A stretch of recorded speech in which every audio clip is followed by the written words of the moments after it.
అండి. ఈరోజు చిక్కుడుకాయ కూర చేశానండి. 2 మాటలు సాటలు తీసాను. అట్లా అర్థం మీకు తెలియకపోయినా దీని అర్థం నేను చెప్పేస్తున్నానండి. చక్కగా చిన్న ఉల్లిపాయల అన్ని ఉల్లిపాయలు కోసానండి, అన్ని పచ్చిమిరపకాయలు కోసాను, ఈ పానల్లో వేసాను, ఇంత నూనె వేసాను, చక్కగా మగ్గించేసాను. మగ్గిన తర్వాత ఇలాగిలా నలిపేసాను. ఉల్లిపాయ ముక్కలు కోసినట్టుగానే వచ్చేస్తాయి. అప్పటికి ఉల్లిపాయలు బాగా ఏగిపోయి నలిగిపోయి అందులో కాస్త ఉప్పు, కారం, పసుపు, మసాలా కారంలేండి, కొద్దిగా గరం మసాలా వేసేనా, కాస్త గుప్పుడు కొత్తిమీర తరిగేసేసేనా, అది కూడా బాగా మగ్గించేసేనా, 2 రెమ్మల కరివేపాకు కూడా దూసేసి వేసేసానండి. చక్కగా నేను రాత్రి లైవ్లో మాట్లాడుతూ బాగు చేశానండి చిక్కుడుకాయలు.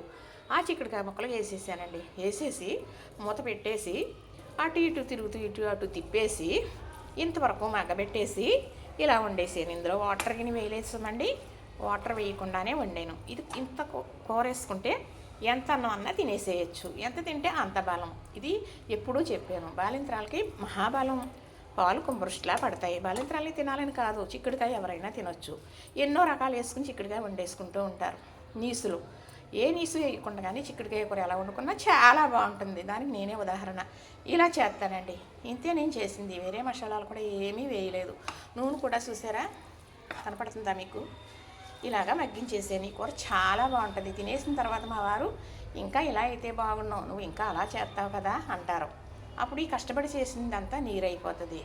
ఏ ఒక్కరు కూడా చేసి పెట్టింది చాలా బాగా గౌరవించుకోండి. వాళ్ళ ప్రేమగా మాట్లాడితే మళ్ళా పొట్టు ఇంకా బాగా చేసి పెట్టే అవకాశం ఉంటుంది. చేసే ఆడవాళ్ళని నీళ్ళు కార్చకూడదు, బాధ పెట్టకూడదు. అది భార్య అయినా అమ్మైనా ఎవరైనా కూడా చక్కగా వారిని ప్రోత్సహించాలి. ఒకరోజు బాగోలేదు, ఏమైంది, రెండో రోజు బాగానే ఉంటుంది కదా, సర్దుకోలేమా కదండి. చూసారా, నచ్చిందా? చక్కగా చిక్కుడుకాయ కూర ఇంత బాగుంది అనుకుంటున్నారా? తింటే ఇంకంతకన్నా బాగుంటుందండి. చూసారు కదా, నచ్చింది కదా. ఇంతేనండి. లైక్ చేయండి, షేర్ చేయండి, సబ్స్క్రైబ్ కూడా చేసేయండి.